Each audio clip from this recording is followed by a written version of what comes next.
as you're around the Thanksgiving table or around the holiday table, it's a good opportunity to share enterprise level security and phishing and spear phishing conversations with people who maybe aren't in this from a day-to-day standpoint. I think sometimes sales folks and people in the channel, you know a lot about what organizations are doing.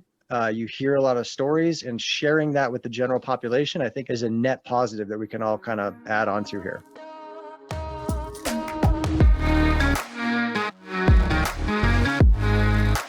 Hey everybody, and welcome to the Incident Report presented by Quest Technology Management. I'm Paul Burke, Director of Technology Communications. Every week, I'm joined by VP of Sales and Partnerships, Adam Burke.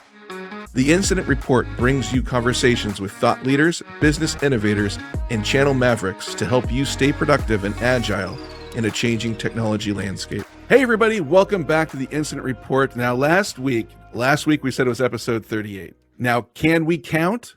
The evidence is in. We cannot. Adam, how are you doing today? Doing great, Paul. And a slight challenge on that counting thing. I think our episode where we were at CVX had so many add-ons, so many additions. I think that was a 3-for-1 episode. So to defend our honor and our ability to count, I would just a slight nuanced challenge there. But yes, okay. Today's episode number 36. I'm good. Be very clear. Last week was 36. This week 37. So now we all are on the same page. Excellent. Happy to be here. Super excited. For those who are paying attention, Monday Night Football tonight is the Arizona Cardinals versus the 49ers. I'm excited about the game. It is in Mexico City. So the NFL is promoting activity in Mexico City. So no home team advantage. They're going everywhere. They're going to London. They're going to Germany, Mexico City. Yep. And for all of our friends who like the international football, we got the World Cup kicking off. A lot of fun. No beer this year. Anheuser-Busch a little bit bummed about that one. Oh, they got to be furious. They're a huge sponsor of FIFA. Yes. And they let the crowds know that there would be no beer about 3 days before the event. So proud Irish American here. I could see some of our brethren back in Cork being a little perturbed about that one. I'm sure the Manchester United fans are going to have to walk that one off. But yeah, now you just got to sit around and watch soccer sober. So good luck. Have fun. Our game started at 2:00 today, right? I think so. Yeah, there was a lot of network traffic that spiked up online with everybody who's working from home. I'm sure they're all diligently at their computers, not streaming images from Qatar. But yeah, I'm sure it's all up and up. Well, look at us, Adam, focused doing this podcast. We could be watching America try to beat the Wales right now, but we're like, no, it's better that we're here talking about ransomware. Well, this is a public service announcement type of a podcast. I know we typically talk about a couple of topics, kind of break down some articles, but last week during our ops meeting and some things that came out, we kind of heard some things, and we just kind of wanted to do a little bit of a public service session, right, Paul? Yeah, I mean, some people like clean parks. Some people, put together meals. We do this podcast. That's our public service. We do, and appreciate the pat on the back there, Paul. I should also mention that if I sound sleepy, I've made a tactical error, Adam. I drank tea right before this, and I was like, why am I feeling sleepy? Turns out I drink lavender sleepy time tea. Not a smart move right before a podcast. So if I sound less than 100%, it's sleepy time. It works. The Incident Report brought to you by Sleepy Time Tea. All right. That's great. Cool. That's good. Maybe we'll see if they can sponsor us. Give them a call. It's holiday season. We got Thanksgiving. We got Christmas. Things are coming up. Things are happening. And this is prime ransomware time. A lot of vacation, people taking time off. And this is a lot of people get hit during this time with phishing attacks, whaling, which we'll get into in a second. And we just kind of wanted to go over a report that was put out last year. And Adam, I don't know if you read cybersecurity and infrastructure security agency reports, but this is a banger. This is a real exciting one. Alert AA21-243A. Adam, you know it, you love it. It's powerful. Ransomware awareness for holidays and weekends. It's a great summary. It puts together a lot of awareness training. It's going to be in the show notes. Great service advisory. And these are real issues where people get targeted and people lose a lot of money. This can be This can be people in the enterprise space. It could be state and local governments, but it also could be our moms, our dads, our grandparents, the elderly. It's the holiday season, and these actors are dirtbags. They are consistently targeting organizations and people who are vulnerable. A lot of people are good natured. This has to do with our parents, our grandparents, the elderly, people who might be looking to do a good deed, and these messages can be targeted around manipulating that behavior, all the way to transferring substantial wealth. It's happened, unfortunately, but people will take advantage, and once they get in contact with someone who can be manipulated, they're going to do that. It happens at the enterprise level, but as you're around the Thanksgiving table or around the holiday table, it's a good opportunity to share enterprise level security and phishing and spear phishing conversations with people who maybe aren't in this from a day-to-day standpoint. I think sometimes sales folks and people in the channel, a lot about what organizations are doing. You hear a lot of stories, and sharing that with the general population, I think is a net positive that we can all kind of add on to here. You want to dive into the different types of phishing? Well, yeah. So there's Adam, I'm not putting this all on you. I can dive into some and then you can respond. Yeah. Cool. Yeah. Little shake and bake, Paul. Little shake and bake. Yeah. I want to help you out, Adam. He's not heavy. He's my brother. Literally. Let's start with deceptive phishing. The most common type of phishing attack. This is where the email is asking for maybe login credentials, maybe asking you to download a file, or providing some sort of information that the hacker can then use. Also very common is spear phishing. This is more targeted. They know some information about you. They know your address, they know your name, and they're going to include that in the email. So it seems more specific, and you're less likely to feel like it's a targeted attack. And then you have something called smishing. Smishing is one of the most obnoxious ones, where you get a text message that says, hey, click on this link. Hey, provide this information. And it's all malicious. Yeah, these are threats that they want you to take an action based on pretending to be something else. We saw one last week, just as early as last week. I'm sure some other people might have seen it in the channel, where a targeted commission statement came out, and it was being delivered in a different way than it normally was, right? So it was a Dropbox link as opposed to maybe a different type of Excel file or something like that. If you see something that looks a little bit different than the way you typically respond to, or you typically get, don't be afraid to ask, hey, is this normally the way, is this what you'd like to send?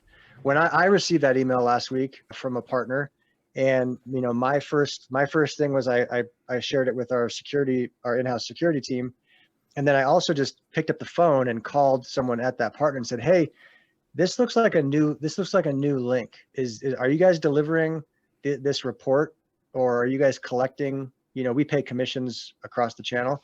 Are you guys collecting this data through Dropbox now? And the feedback we received back was, no, don't click the link. It's something we're dealing with. But these happen all the time, on a weekly basis, daily basis. Have you heard of vishing? Vishing. That sounds horrible, doesn't it? That's a terrible name for it. That, Adam, is when somebody calls you. They very creatively had named it vishing, which I'm like, why don't they name it tishing? Because it's telephone related. But Adam, I did some research. I'm all about the research. Turns out vishing, they're basing it on voice phishing. So that's where they came up with it. Still, stupid name. Also, very annoying on your phone, because we've been getting a lot of those calls recently. A lot of them related to hey, voting and that sort of stuff. But even those voting calls could be vishing calls. Vote for this person, be sure to go to this website, take an action here for this sort of thing.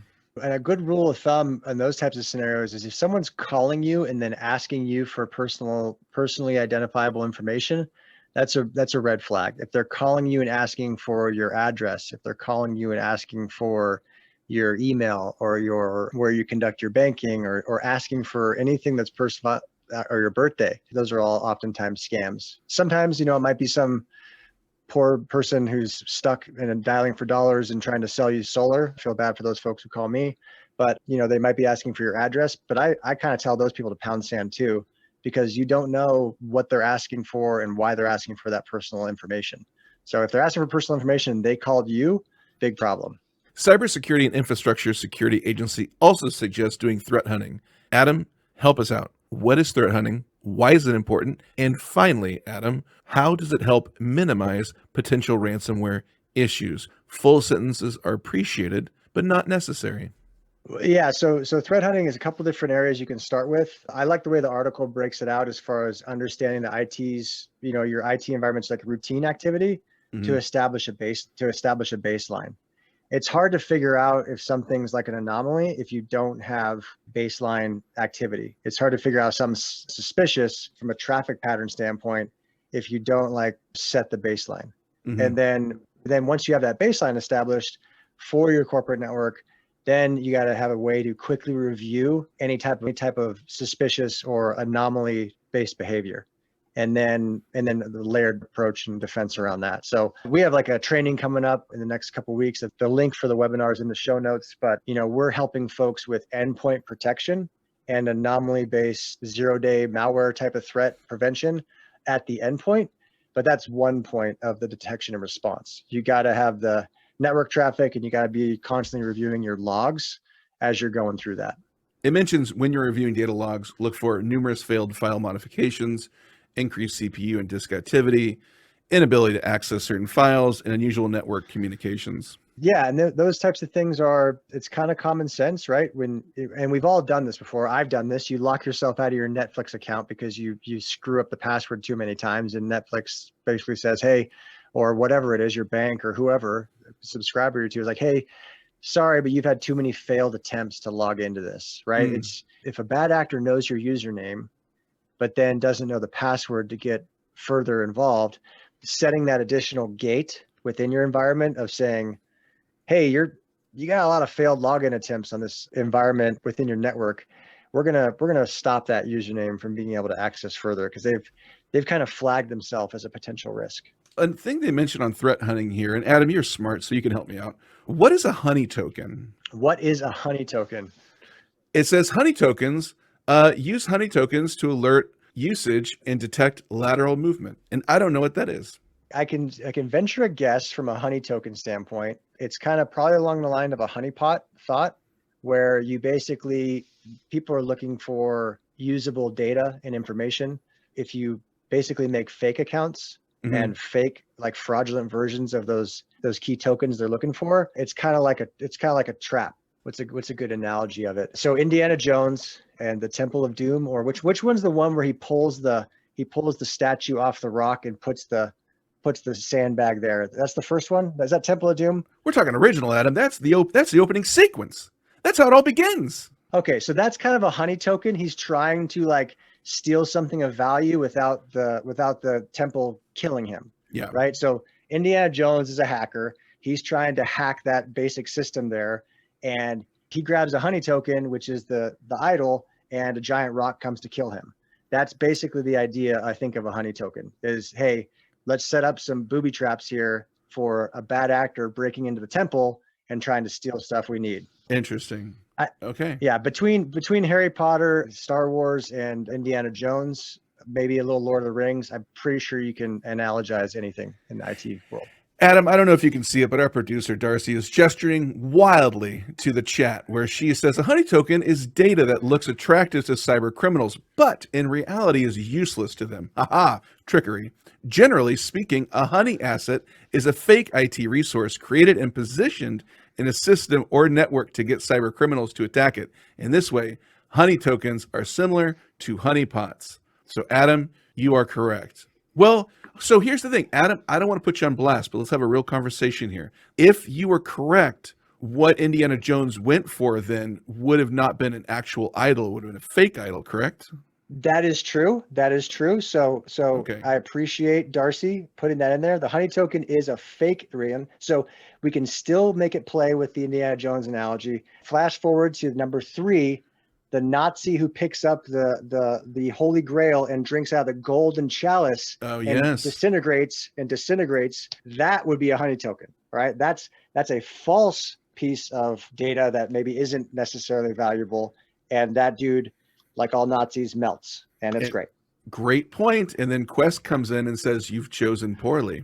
as he did, and turns to dust. Yes, and only the penitent man shall pass. So You're mixing your Indiana Jones here, Adam. I feel like we really need to have a sit down and watch everything before the Crystal Skull and just imagine that never happened. yeah, Because let's just pretend that never happened. That never happened. Yeah. yeah, because you're mixing the ends. I just feel on behalf of the listeners, we need to address this. You're mixing the melting of the Nazis in the first Raiders of the Lost Ark with the Last Crusade dust. Oh, that's right. Because he wanted more immortality, but he doesn't get immortality. He ages at a rapid pace, and then turns to dust. I'm sorry, I mixed up my Indiana Jones Nazi death scene. But I also think it's safe to say, Adam, you spend so much time growing the channel for Quest that you're not focused on these sorts of things, whereas I am. Yes, fair point. Fair point, and I appreciate the clarification. What a moment for the podcast. You learn about Indiana Jones and I learn about honey tokens. On to new things. So what is cyber hygiene, Adam? Because it mentions that, hey, cyber hygiene is really important. What is that?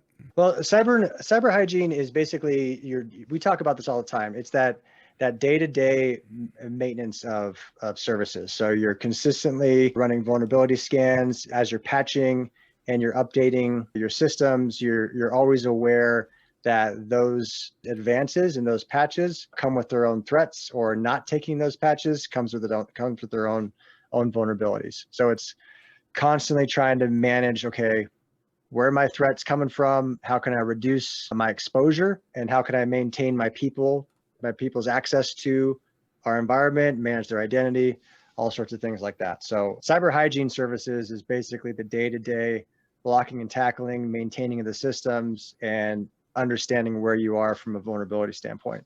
Would you say part of it is education as well, helping clients and customers, or not customers per se, but your employees know what looks suspicious and what doesn't? Yeah, you got to keep them updated, and you got to make sure that they're aware that there is a threat. Sometimes people just kind of forget, like, oh yeah, there's people out there who are trying to steal this from us. There's people out there who have a negative intent. You don't always want to be the tinfoil hat guy who's paranoid about everything, but it's constant. And you got to kind of maintain situational awareness at all times. It's not always, you just got to maintain that situational awareness. I'm becoming more tinfoil hat as I'm reading more of these articles. I didn't think about this, and you might just palm to forehead when I mention this. Image-based phishing, that when people put images in emails, if you click those, you can send somebody to a malicious site. You can link a URL into an image. I hadn't realized that, but that makes a lot of sense. Yeah, well, and also, people love to people love to Google images and, put them into emails, right? So memes and is it GIF or GIF? I'm going to go with GIF, final answer. Okay, I'll be go with GIF too. People love to copy those and put them into emails and things like that, just as you're joking around and having a good time. Be careful with that. A lot of people can embed malware into those images. They can, popular memes and things like that. That has been a hack that's been used in the past. It could send you to a malicious site. And that gets back to the awareness. Hey, we're on a corporate email. We're on a network. Like, it's probably not a good idea to Google Adam's latest stupid joke about Indiana Jones and attach a Temple of Doom shot. Like, that's not appropriate on corporate email, but also that's a good way to kind of potentially spread malware without even intentionally trying to do it. You're not a bad actor, but you're dropping in, potential harmful, a redirect or a link into something you didn't intend to. That's a great point. And Darcy also made a great point in the chat here. I think it's important to emphasize that even young professionals can fall for these phishing attacks, which is true, because I'm a young 20-something, backwards hat, skateboard, and I still fall for this sort of stuff. Yeah, sure, Paul. Yeah. You're a spring chicken. The thing is, they're tailored to the individual, right? So they're tailored to what you're interested in. I'm a salesperson. I like commissions. I like those types of things.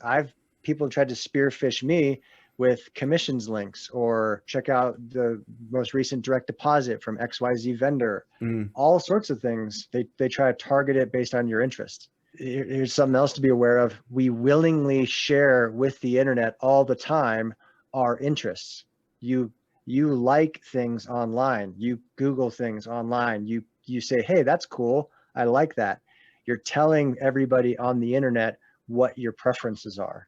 The more you share online, not to be all tinfoil hat again, but the more you share online, the more you tell people about who you are, what you like, what you want.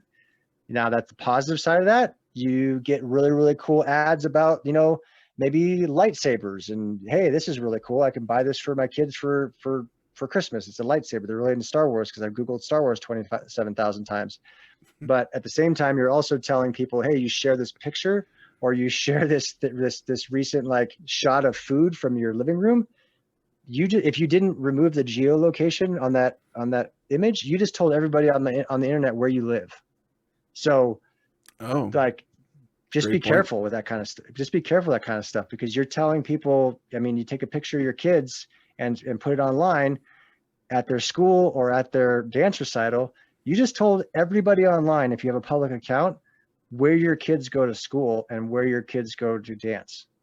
So I know it sounds paranoid, but maybe don't do that. I don't know. Maybe take a thought about that and think about it before you blast that out online and tell people where you're at or what you're doing or what you're into. It's just take a minute. Wow. Tuesday hot takes with Adam Burke. I'm sorry I mentioned your last name online, Adam. So I know I'm screwed. I've had my identity stolen 12 times back from the DoD, Department of Defense, when they got hacked originally. So my identity's out there a bunch of times, and I've had to clean that up in the dark web multiple times. I don't think I've ever had my identity stolen. I haven't had my identity stolen, but I was part of the feds got hacked. I think it was by the Chinese back in 2007 and 2010. That got leaked, and then the Equifax got leaked. I was part of that one. I've been a part of about 4 or 5. It's been fun. It's great. Wow, that's wow. One thing they mentioned too is that watch out for cloned Wi-Fi. So, for instance, a lot of bad actors will go to like a coffee shop, for instance, and mimic the Wi-Fi of a particular place. So people hooking up to that Wi-Fi don't know that they're just sending all their data to that bad actor who's mimicking the Wi-Fi. So just be aware of that as well. Great. And here's the thing, like, I know we were talking speeds and feeds and kind of getting into the technicals, but these are common sense ideas that you can share with your family and with folks who are not involved in technology. So that's a great point, Paul. Don't log into every Wi-Fi network when you stop by Starbucks or you're visiting and you're staying at a hotel. If you don't trust the network, if it doesn't have a real like login or a real type of like feel to it, just use your cellular data services. Don't connect to it. It's gonna scrape your information. It's gonna redirect you to harmful sites. So do your family a favor and download this podcast, upload it to an old iPod that has a street value of $3, wrap it up, Christmas gift. Maybe an old Microsoft Zen. What's the value of that now? $3? That's a gift. Give them this podcast. That's knowledge. You can't put a price on that. Dropping pearls of wisdom, Paul. Dropping pearls. Yeah. I'll be honest, Adam, I'm out of pearls, though. I got nothing left. You got nothing left? You're tapped out? Oh, no, here we go. I forgot all this. Recommended mitigations. This is really important. So make an offline backup of your data. So just touching on offline backup, Adam, how often would you recommend somebody does an offline backup? Really depends on the nature of their business, but an offline backup, basically the bad actors are getting smart and they've been attacking backup systems that are tied to the network, right? So if you lose access to your domain controllers or your Active Directory, they're going to look for your backup systems, because the best way to restore from a breach is to sometimes just blow away the infected environment and restore from backup. That can help you from a threat where they encrypt your data, but they're going after the backup systems now because they know that that's a way to recover. So offline backup, immutable storage. Oftentimes we set this up, every 30 days. It can be more often than that. It really just depends on the nature of the business and how much of the environment is changing on a day-to-day basis. Because if you blow away where you're at right now, you're going to lose everything prior to that last backup that's offline. I didn't know they were going after backups. Yeah, it's cat and mouse, right? So if you get this message from Conti or from any of the bad actors out there that says, hey, we've encrypted your database, pay us 10 Bitcoin or you're never going to get it back. They probably got tired of people just, deleting that instance and restoring their database in a kind of a green, bubble environment. So what they started doing was going after that backup to prevent that move. It's kind of like jujitsu, right? There's always a counter move, and they kind of roll through it, and they're active. They're trying to figure out what the next move is from a defense standpoint. Sure, that was the first thing I learned on my white belt when I was in jiu-jitsu. But now I'm a black belt, and I know that. That's old hat, Adam. I would be careful about claiming black belt with the jiu-jitsu folks. They take that stuff kind of seriously. Oh, okay. I apologize. All jiu-jitsu people out there, I'm kidding. I've never done it. I respect your talents. One of our technical consultants is into jiu-jitsu, and he took me for fun to his gym, and they beat me up for a good hour and a half. It was a great workout, but high school wrestling does not translate into getting choked out for an hour and a half. It's a fun one. I highly recommend it. How do you think playing Halo on my Xbox would translate to jiu-jitsu? Do you think that prepares me? The club to the back of the head, strike from that. Yeah, that's pretty similar to what it's probably going to feel like. But yeah, not much. Adam, speaking of assault, it should be mentioned to everybody listening that if a incident happens to you and a group is demanding 10 Bitcoin, 3 Bitcoin, 1 Bitcoin, don't pay it, because well, you think rules apply and they'll give you all your data back and they won't breach you again. That's not true. Yeah, there's no rules. And then there's also interesting enough that geopolitics kind of play a role here too, right? Because if you pay those bad actors now in Bitcoin from your corporation, you can get into some trouble with the FBI and with different organizations that are trying to basically, Russia's on a bad actor list right now, obviously, because of what's happening in the Ukraine and the invasion and things like that. You are not allowed to transfer money to any Russian state actors right now, or basically they're on the, hey, you can't buy oil from them. If you're in the United States, you can't buy services from them. You can't do business with them.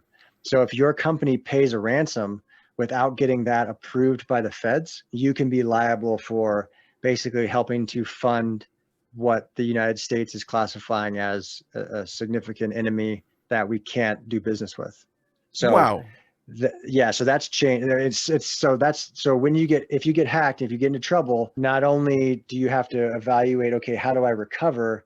You also have to engage the feds. If it's a Russian Federation actor or even someone with that IP range, like you gotta deal with that, because you can be in breach of, I think it's CISA courts, or I forget the name of it, but it's basically you're not allowed to do business with the Russians right now.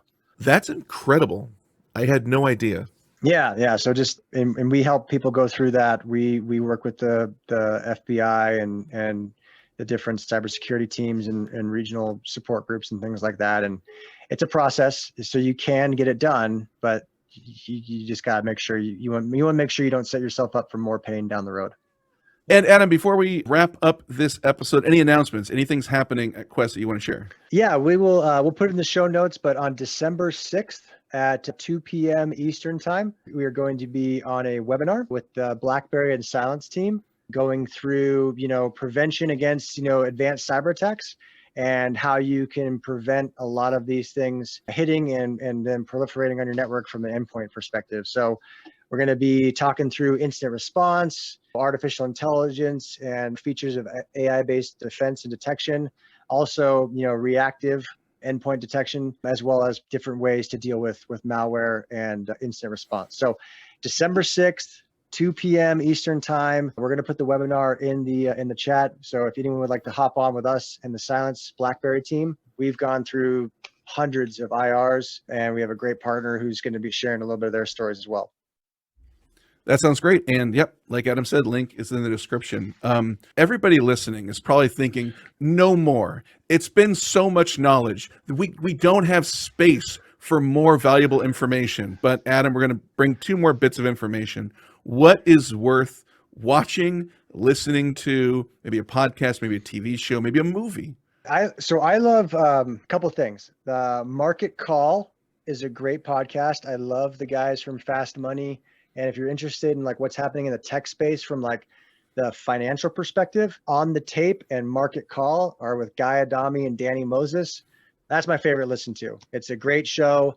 If you ever listen to it, you'll probably notice that I steal some of their sayings while we're chatting here. But Impersonation is the greatest form of flattery, I guess you could say. But awesome podcast with those dudes. And I like it because it gives you the underlying like financial piece of like how people are making decisions around technology. I appreciate the way all those things work. So if you're looking for a good podcast, I would check that out. It's a daily thing. And then, I'm a sucker for Yellowstone. They got the new one coming out. It's on Paramount. Yellowstone. I just watched the latest episode last night. Getting a little crazy. Beth's getting a little wild. I got to get into that. Adam, have you seen the new Weird Al movie? Have not seen the Weird Al movie. Watch it. Carve out 90 minutes. It's super funny. It's goofy. If you like Weird Al, it's very much in that same vein. And Daniel Radcliffe plays Weird Al. And there's so many cameos. Conan O'Brien, so many other cameos in the film. It's great. It's worth your time. It's super fun. Awesome. I'll check it out. Well, this has been a very special episode 37. Adam, thanks for joining me. Yeah. Thank you very much, Paul. Everyone have a great Thanksgiving, and we'll catch up next week.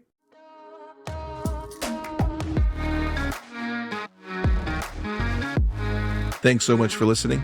The Incident Report is brought to you by Quest Technology Management. With over 40 years of experience, Quest is a leading technology integrator working seamlessly with your staff and systems to achieve your IT goals. Learn more about everything they do at QuestSys.com.